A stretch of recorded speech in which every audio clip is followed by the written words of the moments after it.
ታይላንድ ውስጥ ያሉ የመንግስት ሰራተኞች ሱፎቻቸውን ትተው ቲሸርት እንዲያደርጉ ታዟል። ይሄ ግን ያለባበስ ዘይቤያቸውን ለመቀየር አይደለም። ኢራንና እስራኤል እያደረጉ ባሉት ግጭት የሚጠቀሙትን የኤሲ ሰዓት በመቀነስ ያላቸውን የነዳጅ ፍጆታ በደንብ ለመቀነስ ነው። እንግዲህ ታይላንድ ብቻ አይደለችም ይሄን ነገር እየተጠቀመች ያለችው። እስያ ውስጥ ያሉ ሀገራትን ብንመለከት ስሪላንካ ሮብን እንደ እረፍት ጊዜ አድርጋለች ለመንግስት ሰራተኞች። እንግዲህ የተለያዩ የዓለም ሀገራት የኢራንና የእስራኤል ግጭት እያስከተለ ያለውን የምጣኔ ሀብት ውጤት ወይንም ቻሌንጆችን ለመቋቋም የተለያዩ አይነት ዘዴዎች እየተጠቀሙ ነው።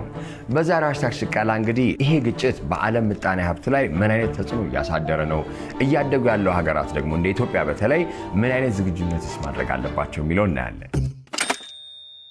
እንደ አውሮፓውያን አቆጣጠር ፌብሩዋሪ 28 2026 ላይ አሜሪካና እስራኤል በተቀናጀ መልኩ በርካታ የሆኑ ኢራን ውስጥ የሚገኙ ቦታዎች ላይ የሚሳኤል ጥቃት አድርሰዋል።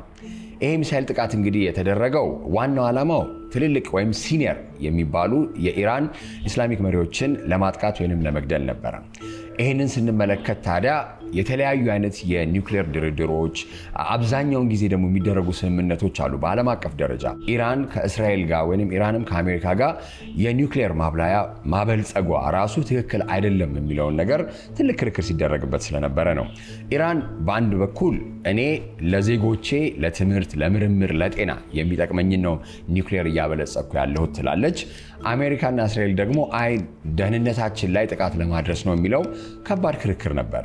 ይህም እንግዲህ ለረጅም ዓመታት ድርድር ሲደረግበት ቆይቶ እንዲያውም የመጀመሪያ ዶናልድ ትራምፕ ተርም ላይ አሜሪካ ከየኢራን ኒውክሌር ስምምነት ወጥታለች ተብሎ ዜና ተሰርቶም ነበረ። ዘገባዎችን በርካታ ነበሩ።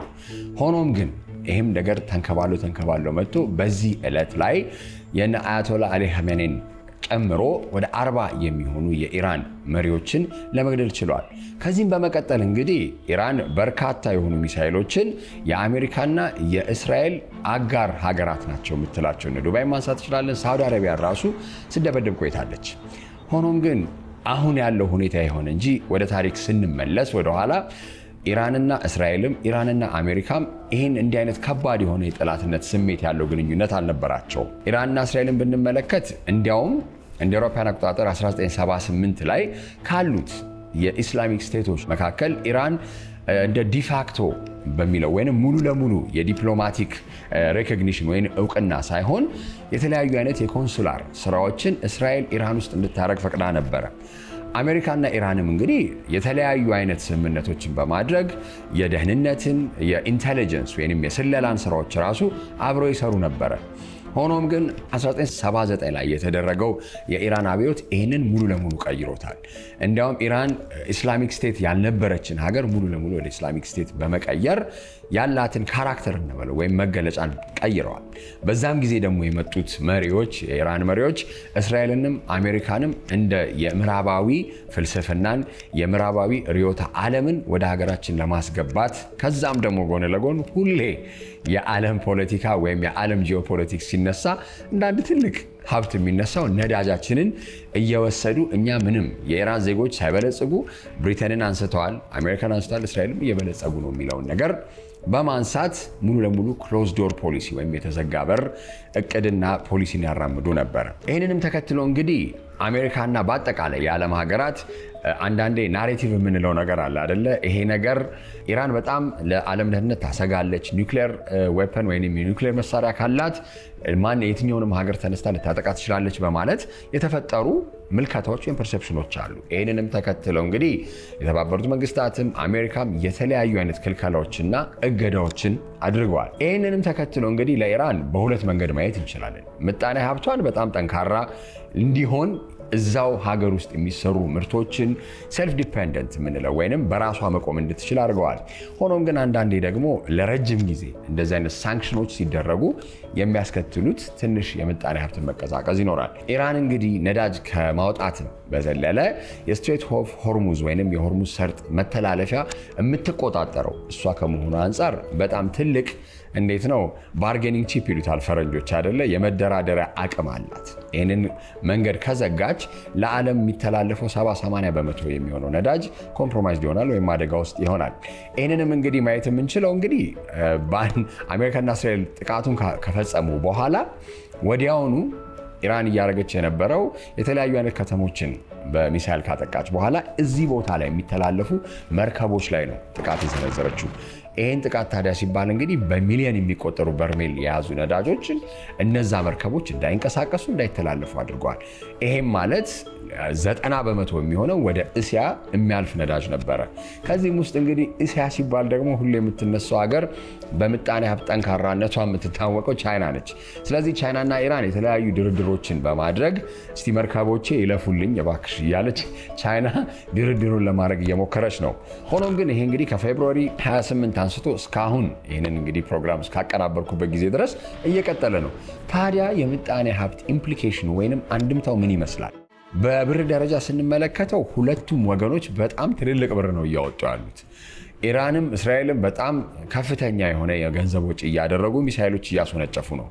የእስራኤልና የአሜሪካን ግን ብንመለከት በጣም ትልልቅ ሚሳይሎችን ወይንም በቴክኖሎጂ በጣም የረቀቁ መሳሪያዎችን ስለሚጠቀሙ የእነሱ ከፍተኛ ነው። በአንድ ቀን ውስጥ 1 ቢሊዮን የአሜሪካን ዶላር እስራኤል እያጠፋች ነው ይህንን ጦርነት ለመቀጠል። 1 ቢሊዮን ዶላርን ስንመለከት ታዲያ በርካታ የሆኑ ነገሮችን ማንሳት እንችላለን። አሁን ባለው ሬት እንኳን ወደ 155-56 ቢሊዮን ብር ማለት ነው። 1 ቢሊዮን ዶላር ታዲያ በቀን እያጠፉ ይህንን ጦርነት ካካሄዱ ምን ያህል ሊቀጥሉ ይችላሉ የሚለውን ነገር እንጠይቃለን። አንደኛ። ሁለተኛ ደግሞ እንደው የምጣኔ ሀብቱን ወደ ጎን እናድርግና የትኛውን ግጭት ሲነሳ የሚፈጠረው ሂውማኒቴሪያን ወይም ሰብአዊ መብት ጥሰቶች ማለት እንችላለን፣ መጎሳቆል፣ መሰደድ፣ ብዙ ነገሮችን ማንሳት እንችላለን።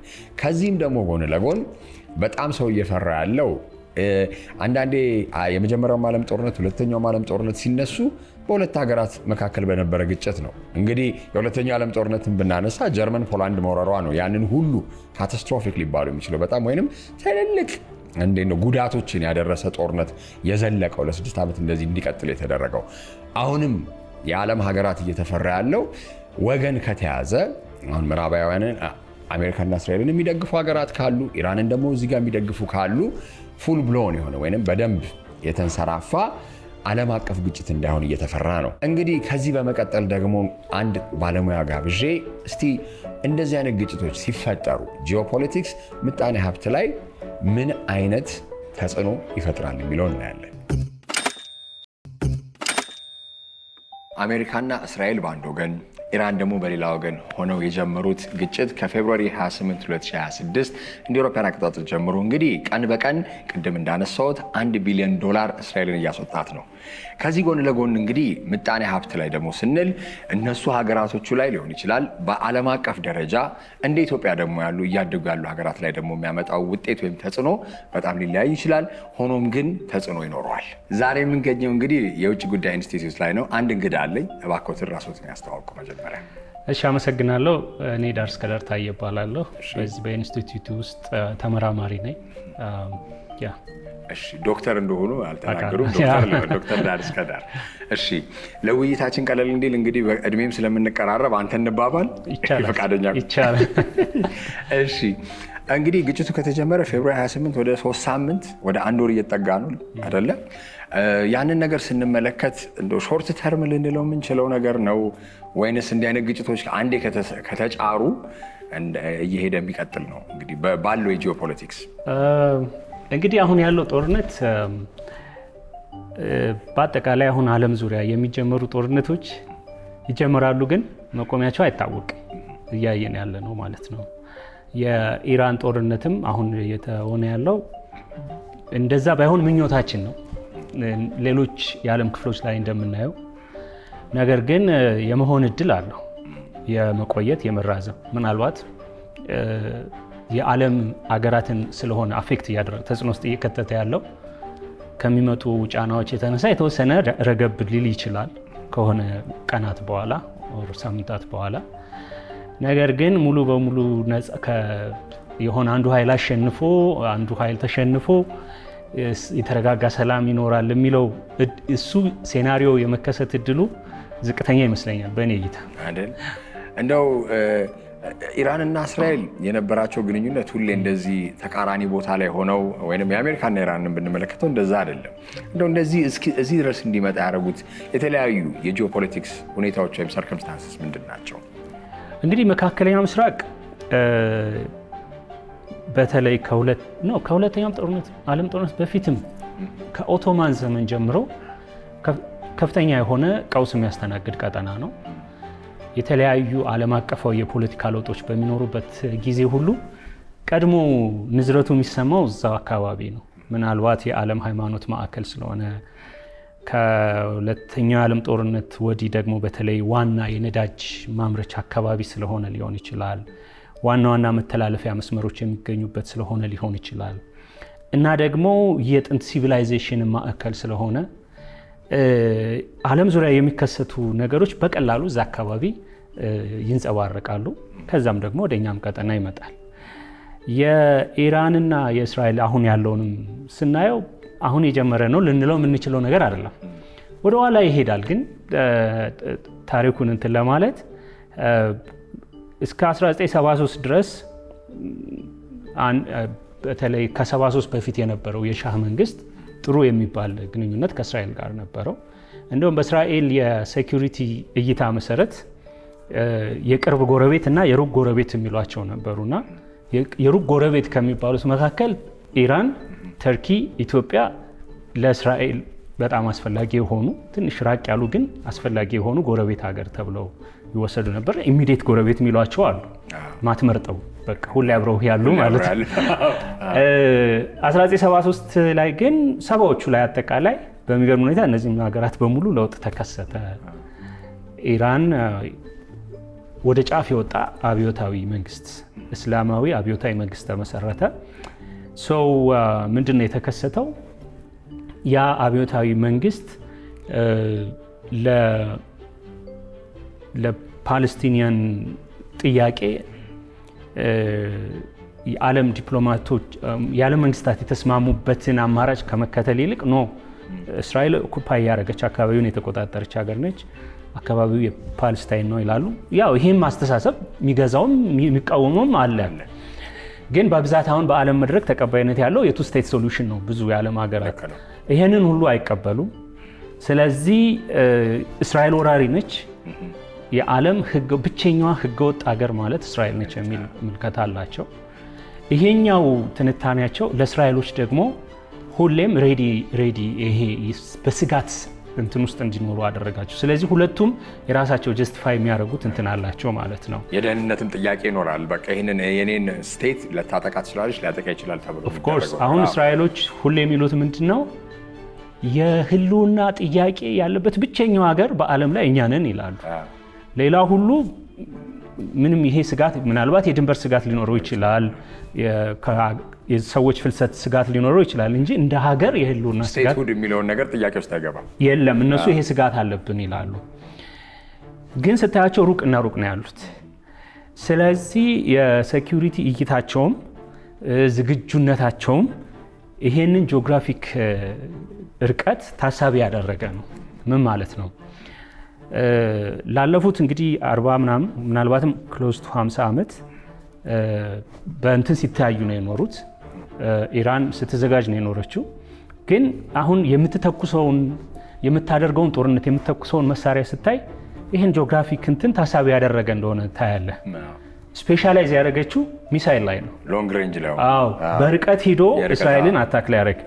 የራሷን ወታደር ደግሞ መላክ ስለማትችል ማድረግ የምትችለው ምንድነው? በእስራኤል ዙሪያ ያሉ የተለያዩ ሽምቅ ተዋጊዎችን መደገፍ፣ ማስታጠቅ እንትን ማለት ነው። ይሄ እንግዲህ የኢራን የወታደራዊ ስልት ነው። እስራኤል ደግሞ ምንድነው የምታደርገው? ጠንካራ ኢንቴሊጀንስ መገንባት፣ ኢራን ውስጥ እንትን ማለት፣ በተመሳሳይ የኢራንን ሚሳይል ሊመክት የሚችል ቴክኖሎጂ አይሮንዶም አይነት መፍጠር እና እስራኤል ሁሌ የምትመካበት ደግሞ ጠንካራ የሆነ አየር ኃይል መፍጠር ነው። እንትናቸው ራሱ የወታደራዊ ዝግጁነታቸውንም ስታይ የጂኦግራፊክ እንትኑን ታሳቢ ያደረገ ነው፣ ክፍተቱን ታሳቢ ያደረገ ነው። እንግዲህ ሂዶ ኢራን ኒኩሌር እንትን እያለች ነው የሚለው እንደ ሽፋን ልንለው እንችላለን። የቆየው ችግር ላይ እንደ ነዳጅ ሆኖ ያገለገለ ነው። ባለፉት 10-15 ዓመታት ትልቅ አጀንዳ ተደርጎ ይወሰድ የነበረው ኢራን ኒኩሌር ልታበለጽግ ነው፣ የምታበለጽገው ደግሞ እስራኤልን ለማጥቃት ነው። አሁን ለማጥቃት ነው የሚል እይታ አለ። ይሄ ደግሞ ምዕራባውያን ደግሞ ሪስፖንሲብል የሆነ ሀገር ኒውክሌር እንዲኖረው አንፈልግም ይላሉ። ማን ነው ሪስፖንሲብል የሚለው እሱ ሌላ ጥያቄ ነው። የራሱ የሆነ ጥያቄና ኮንቨርሴሽን አለ እና ሁሉም የራሱ ጀስቲፊኬሽን አለው የሚለውን ላመጣልህ ነው። ይሄ ባለበት ሁኔታ እንግዲህ ስጋቱ እያየ ለመጣ ድንገት ጊዜው የቆመ ይመስላል። የህልምሽ ከፍታ መንገዱ የስኬትሽ ጉዞ ፍጥነቱን አንዳች ነገር ይዞታል። ለያሽው ለጀመርሽው ስራ ለኑሮሽ እጅ አጥሮሻል። ለንግድሽ መስፋፋት ካፒታል አተሻል። አሁን ግን የሴትነት ጽናትሽ አቅምና ልፋትሽ ትክክለኛውን መስመር ይዟል። ይኸው መስመር ዲጂታል ብድር። አዋሽ ባንክ ከተለያዩ ዓለም አቀፍ ድርጅቶች ጋር በመተባበር ከአዲስ አበባ ውጪ በጥቃቅንና አነስተኛ ንግድ ለተሰማሩ ወጣት ሴቶች ልዩ ዕድል ያለምንም ዋስትናና ያለምንም የአገልግሎት ክፍያ ለ6 ወር በሚቆይ የመክፈያ ጊዜ እስከ 40 ሺህ ብር የሚደርስ መነሻ ካፒታል እስከ 3 ዓመት ድረስ ያልተገደበ ተደጋጋሚ ብድር የንግድ ፈቃድና ህጋዊ ሰነዶችን በማቅረብ በዌብሳይት www.ethiomasmer.com ወይም በባንካችን ቅርንጫፎች ይመዝገቡ። ብድሩ ሲፈቀድ በአዋሽ ብር ፕሮ መተግበሪያ በኩል ይውሰዱ። መስመር ዲጂታል ብድር። ለበለጠ መረጃ ወደ 8980 ይደውሉ። አዋሽ ባንክ። እንዲነሳ በጣም እንትን የሆነው ከቅርብ ጊዜ ወዲህ የኢራን ኒውክሌር አቅም መታለፍ ካለበት መስመር አልፏል የሚል ምልከታ ነው ወደዚህ የወሰዳቸው። እንግዲህ እኛ ሳይንሱን ብዙ አናውቀውም ምን ያህል ሊሚት አልፋለች አላለፈች የሚለውን፣ ግን ያ እንደ ምክንያት ሆነ። ባለፈው 12 ቀን ጦርነት ተደረገ። ያ ጦርነት የኢራንን የሆነ አቅም አዳክሞታል። 2004 ላይ ነበረው ነው ኖ ባለፈው ክረምት ሰኔ 2025 ላይ 2025 ላይ ነገር ግን ለዛ ጦርነት መነሻ የሆነውን የፖለቲካ ምክንያት አላሳካም። ምን ነበር የፖለቲካ ምክንያቱ ካልከኝ ኢራን እስራኤልን አጠፋለው ከምትለው እንትን እንድትወጣ ማድረግ ነው። ኢራን ደግሞ ከዚህ እስራኤልን አጠፋለሁ ከሚለው አመለካከት የፖለቲካ አመለካከት ልትወጣ የምትችለው ሲስተሙ ሲቀየር ካልሆነ የሆነ ሰው ስለገደርክ የሆነ ሰው ስለሄደ ስለመጣ አይቀየርም። ስለዚህ የፖለቲካ ጎሉ አልተሳካም፣ ግን የተወሰነ ቢያንስ የኢራንን የአየር መከላከል አቅም ቁልፍ የሚባሉ ወታደራዊ መሪዎችን በመግደል የኒውክሌር የተወሰኑ ጣቢያዎችን በመምታት አለቀ ተባለ። ግን ያው ጦርነት የሚጀምረው ሁሌም የፖለቲካ ግብን ለማሳካት ነው። የሚቋጨውም ያ ግብ ሲሳካ ነው። ያ ስላልሆነ እንደገና እንደ አዲስ አሁን ጀምሯል። አሁንም እንግዲህ መቼ ነው ይሄ ፖለቲካ ግብ የሚሳካው የሚለው በሂደት የምናየው ይሆናል። ከዛ አንጻር ነው ኢራኖች ለዚህ እንትን ናቸው፣ ዝግጁ ናቸው። ሊደርሺፕ የመተካካት ስልት በደንብ ዘርግተዋል። ስትራክቸር አለው፣ በደንብ ያስታውቃል። በጣም ጠንካራ ነው። አንዱ ሰው ዛሬ ተገድሎ ነገ ሲስተሙ ሲቀጥል ሱፕሪም ሊደራቸው ተገድሎ ሲቀጥል ታገኘዋለህ። ይህንን አይተን ጦርነቱ በጣም ለረዥም ጊዜ ሲዘጋጁበት የነበሩት ነው። ግን የዚህ ጦርነት በጣም አስቸጋሪ ፓርቱ ወይንም አደገኛነቱ ጦርነቱ እየተካሄደ ያለበት ቦታ ነው። ጦርነቱ እየተካሄደ ያለው የዓለም ኢኮኖሚ የጀርባ አጥንት የሆነው ነዳጅ የሚገኝበት ቦታ ላይ ነው። አሁን ይሄ ጦርነት ስታይ ሁለቱም 1 ትሪሊየን በታች ኢኮኖሚ ያላቸው ሀገራት ናቸው። ለምሳሌ ሌላ አካባቢ ላይ ቢሆን ይሄ ጦርነት እየተደረገ ያለው ያን ያህል ሲግኒፊካንት ላይሆን ይችላል። ለምሳሌ የራሻና የዩክሬን ጦርነት በዓለም ላይ በጣም የጎዳው የአፈር ማዳበሪያና የስንዴ አቅርቦትን ነው። ከዛ በተረፈ የምግብ ዘይት ምናምን። ይሄኛው ግን ጦርነቱ እየተካሄደ ያለበት ቦታ ነዳጅ ነው። ነዳጅ ደግሞ የዘመናዊ ኢኮኖሚ የጀርባ አጥንት ነው። ነዳጅ ስንል ስለ መኪና ነዳጅ ብቻ አይደለም የምናወራው። አጠቃላይ የዓለም ማኑፋክቸሪንግ ሲስተሙ ከነዳጅ ጋር የተያያዘ ነው። ከዛ የተነሳ ኢምፓክቱም የበዛው ልክ ያጎላ ነው ማለት እንችላለን። በጣም አሪፍ። ይሄን እንኳን አነሳህልኝ።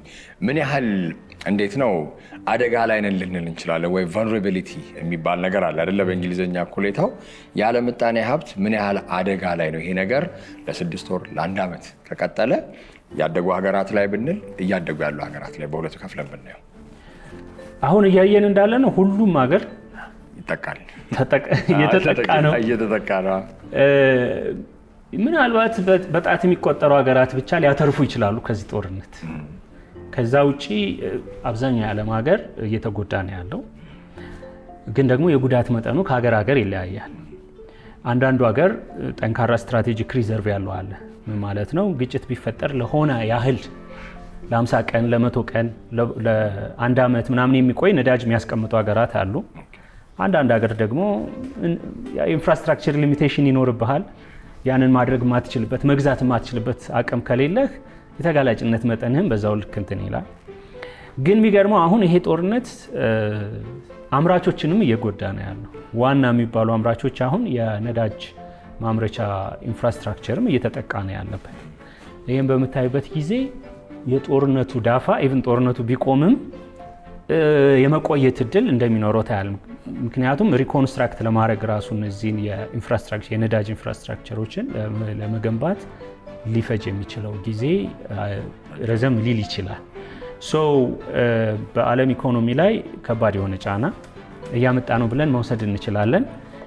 ነዳጅ ኢኮኖሚ ብቻ አይደለም፣ የጸጥታ ሁኔታህን የሚወስነዋል።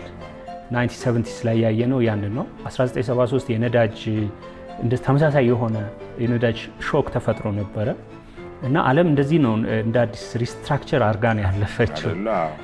እና ተመሳሳይ የሆነ ንዝረትን ሊያስከስት ይችላል በዓለም ዙሪያ ተብሎ ይጠበቃል። ግን ተጋላጭነት እንደየሀገራቱ የዝግጁነት ሁኔታ ሊለያይ ይችላል።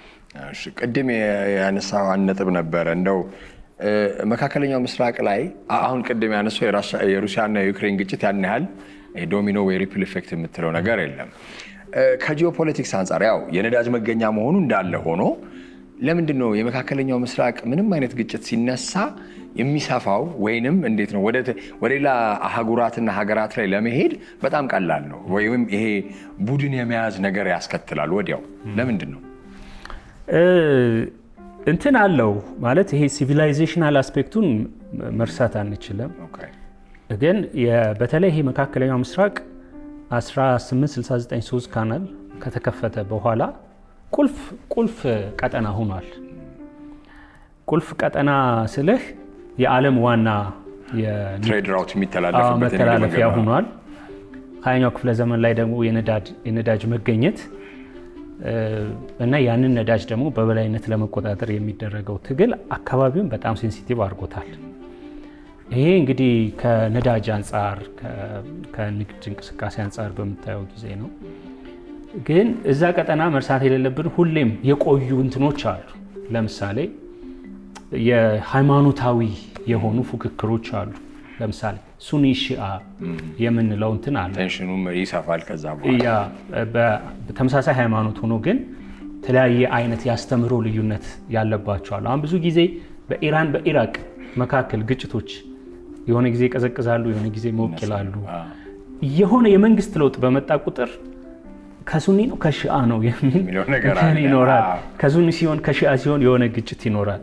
ከዛ ደግሞ በዚህ በቀጠናው ላይ ያሉ ሀገራት ደግሞ የቀጠናው ያው እያንዳንዱ ቀጠና መሱ ብቻም ባይሆን ገልፍ እና ይሄ መካከለኛው ምስራቅ ብቻ ሁሉም ቀጠና ላይ አለ። ዓለም ጫፍ ላይ ያው አሜሪካ አለች። ግን ደግሞ በየቀጠናው የበላይ ለመሆን ደግሞ አለ ትግል። ልክ ነው። ይሄ በቀጠና ደግሞ ለበላይ ለመሆን የሚደረገው ትግል ሁሌ ካለ የኢኮኖሚ ፐርፎርማንስ ካለ የሚሊተሪ ፐርፎርማንስ ጋር የተያያዘ ነው። ጠንከር ስትል በኢኮኖሚ በሚሊተሪ በምንም በቀጠናው ላይ የበላይ ለመሆን አዛዥ ለመሆን ትፈልጋለህ። ሌላው ደግሞ ምን ስለሆንክ ነው ማለት ይመጣል። ከዛ ይሄ ነገር እዛ አለ። ኢቭን ከ12ቱ ቀን ጦርነት በኋላ ሌላ መልክ ይዞ መጥቷል። ይሄ በቀጠናው ላይ የበላይ ለመሆን የሚደረገው ፉክክር ከዚህ በፊት በብዛት የሚፎካከሩት ሳውዲ፣ ኢራን፣ እስራኤል፣ ተርኪ ምናምን ነበር።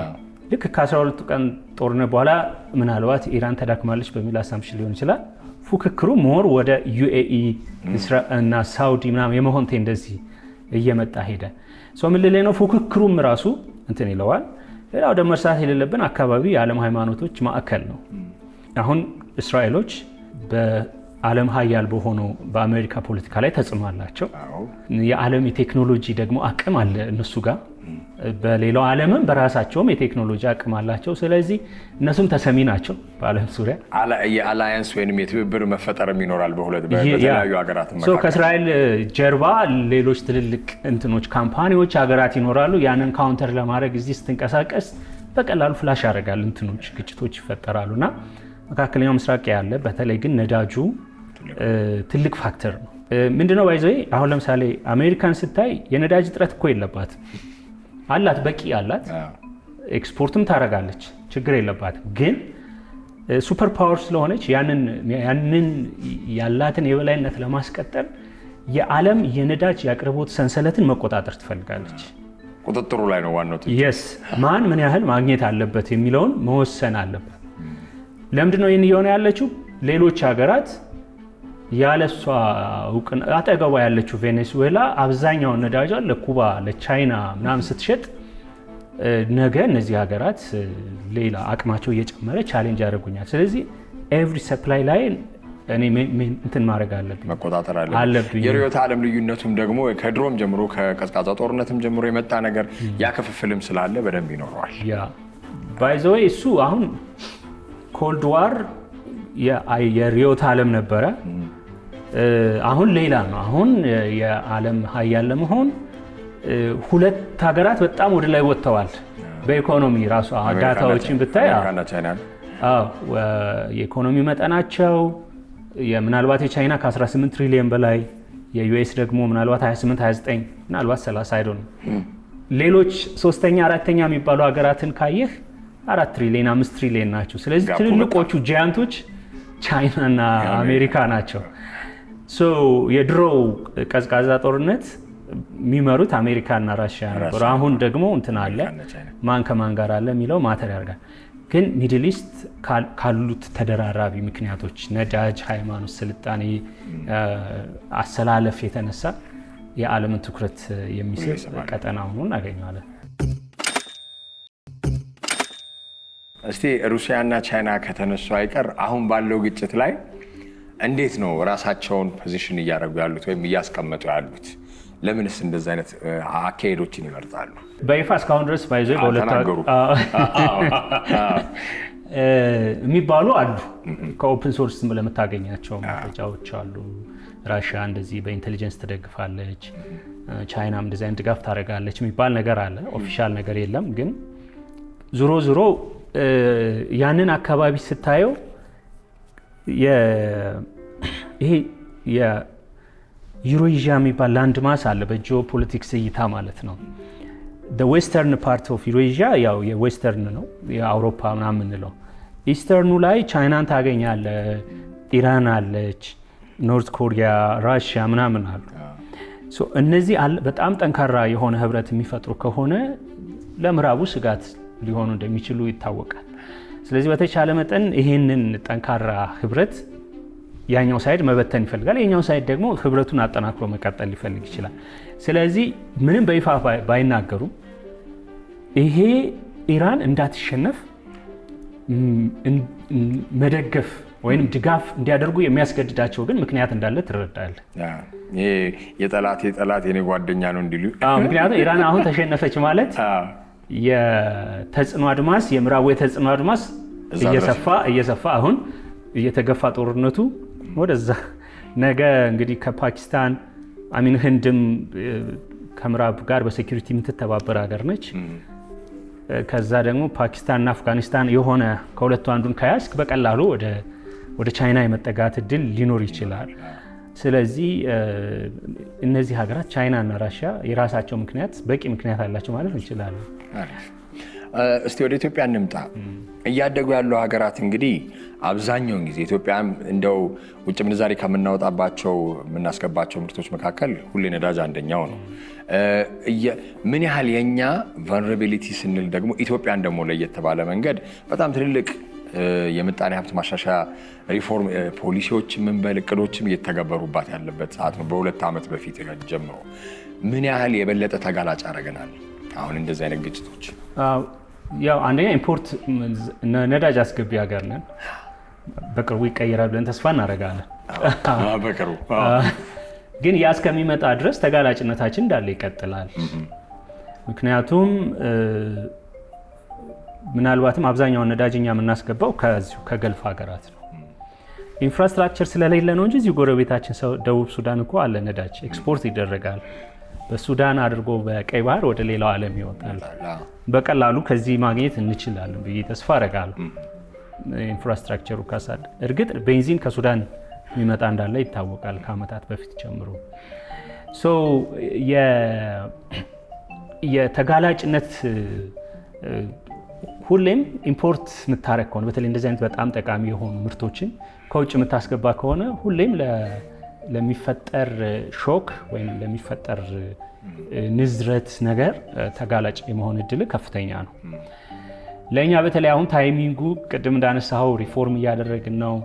ኢኮኖሚው እንዲያድግ ብዙ ጥረት እየተደረገ ነው። እነዚህ ዓመታት ማለት ለኢትዮጵያ በጣም ጠቃሚ ዓመታት ናቸው። የወደፊት መዳረሻዎቻችንም የሚወስኑ ናቸው እና አሁን ላይ የሚደረጉ ሪፎርሞች፣ እንቅስቃሴዎችን ሰክሰስፉሊ የምናስኬድ ከሆነ ጠንካራ ኢኮኖሚ ለመገንባት ጥሩ እድል ይኖረናል። እዚህ ላይ የምንደነቃቀፍ ከሆነ ደግሞ ሊረዝም ይችላል ብዬ አስባለሁ። ጥያቄ ውስጥ ይገባሉ እነዛ ጎሎች ወይ ግቦች። አዎ እና ደግሞ ጥሩም እንትኖች እያየን ነበረ። ምልክቶች በኢኮኖሚክ ሪፎርሙ ምናምን የመጡ ለውጦች ጥሩ ነበሩ። ግን ይሄ እንግዲህ በአጭር ጊዜ ጦርነቱ ይቆማል ባለም ዲስካሌት ያደርጋል፣ ይቀንስና የነዳጅ አቅርቦቱ ይስተካከላል ብለን እናስባለን። ግን ተጽዕኖ አለው። ስለዚህ እኛ ማሰብ ያለብን ዘላቂ የሆነው መፍትሄ ላይ ነው ብዬ አስባለሁ። እሱ ነበር የሚቀጥለው ጥያቄ። እንደው ዝግጁነትን ብናስብ ከምን አንጻር ልንዘጋጅ እንችላለን? ምናልባት 2-3 አይነት ዝግጁነት ያስፈልጋል ብዬ አስባለሁ። አንደኛው የትኛውም ሀገር እንደሚያደርገው የስትራቴጂክ ሪዘርቭ ጉዳይን ማሰብ ያስፈልጋል። ያው አቅም ይጠይቃል። እሱም ምን ማለት ነው? ቢያንስ ለ2-3 ወር የሚያቆይ ነዳጅ ማከማቸት የሚያስችል ሰፋፊ ታንከር መስራት፣ መሰረተ ልማቱም የውጭ ምንዛሪውም ብዙ ነገር አለው። ግን እሱንም ማሰብ ያስፈልጋል። ግድ ነው። ነዳጅ ማለት ምንም በቃ የኢኮኖሚ የጀርባ አጥንት ነው። ምክንያቱም ነዳጅ ከሌለ ሎጂስቲክስ ሴክተሩ ይጎዳል። ምናልባት እኛ የፔትሮኬሚካል ኢንዱስትሪያችን ገና ስላላደገ ነው እንጂ ፔትሮኬሚካል ኢንዱስትሪም የነዳጅ ውጤት ነው። ኢቭን ፋርማሲውቲካልም አሁን እያደገ እየመጣ ያለው ኢትዮጵያ ውስጥ ከነዳጅ የሚጠቀመው ነገር አለ። ፓወር ጄኔሬት ብቻም ለማድረግ ሳይሆን ከነዳጁ የሚወስደው እንትን አለ፣ ግብአት አለ። ስትራቴጂክ ሪዘርቭ ማሰብ እንግዲህ አንደኛው እንትን ሊሆን ይችላል ብዬ አስባለሁ። ሁለተኛው ምናልባት ደግሞ ሊሆን የሚችለው አሁን እንግዲህ ጎረቤት ሀገር ሳውት ሱዳን፣ ዩጋንዳ ነዳጅ እየወጣ ነው። ዩጋንዳ እኮ በታንዛኒያ በኩል አሁን ቱቦ ዘርግተው ኤክስፖርት ማድረግ ሊጀምሩ ነው። ኦልሬዲ ቱቦ ስራው ምናምን አልቋል። ስለዚህ ሪጂናል ኢንቴግሬሽን የሚባለውን ነገር ማሰብ መቻል ኦፍኮርስ እየተሰራ ነው። ግን ደግሞ በመንገድ ለመተሳሰር የምናደርገውን ጥረት ያክል ደግሞ ኤሌክትሪክ አሁን ለምሳሌ ጥሩ ኢንቴግሬሽን አለ፣ እየተሰራም ነው። እንሸጣለን እስከ ኬንያ እስከ ታንዛኒያ ድረስ፣ ለሱዳን፣ ለጅቡቲ። እንደዚሁም ደግሞ ከጎረቤት ሀገር ያለውን ሪሶርስ እኛ ማግኘት የምንችልበትን ነገር ማሰብ ያስፈልጋል። ኢንፋክት በዚህ ዓመት አንድ ጥሩ ፕሮግረስ ከዚህ አንጻር ለደቡብ ሱዳን እኛ መንገድ ልንሰራ፣ እነሱ ደግሞ የመንገዱን ዋጋ በነዳጅ ሊከፍሉን እንደ ባርተር እንደዚህ አይነት ስምምነት አለ። እንደዚህ አይነት ነገሮችን ማጠናከር፣ ምክንያቱም ዳይቨርሲፋይ ካላደረክ በብዙ ነገር ዲስራፕሽን በተፈጠረ ቁጥር አንዱ ሶርስ አደጋ ውስጥ ይገባል። ስለዚህ ነዳጅም ሁሌ ገልፍ ሀገራት ላይ ከመንጠልጠል ተጨማሪ ሶርስ ማፈላለግ ያስፈልጋል ብዬ አስባለሁ። ምናልባት ሶስተኛው ደግሞ እንግዲህ ያለንን የእኛንም ነገር መፈለግ፣ ማውጣት፣ መጠቀም የሚለው ነገር ኢትዮጵያ ውስጥ ነዳጅ እንዳለ በብዛት ይነገራል። ምናልባት አሁን የተፈጥሮ ጋዝ መውጣት ጀምሯል የሚል ነገር መረጃዎች ወጥተዋል። በተመሳሳይ መንገድ ነዳጅም ይሄም ኢንቨስትመንት ይፈልጋል፣ ያው ይታወቃል። ግን እነዚህ ነገሮች ግምት ውስጥ አስገብቶ መስራት ያስፈልጋል። አዘርዋይስ ሁሌም በተጋላጭነት በችግር ውስጥ የመቆየት እድል ይኖራል ብዬ አስባለሁ። በጣም አመሰግናለሁ ዶክተር ለጊዜዎት። እኔም አመሰግናለሁ። ለጊዜ ልበለ የዛሬ አሽታችን ቀላይ እንዲመስል ነበረ። በሚቀጥለው ሳምንት ከምንገናኝ መልካም ጊዜ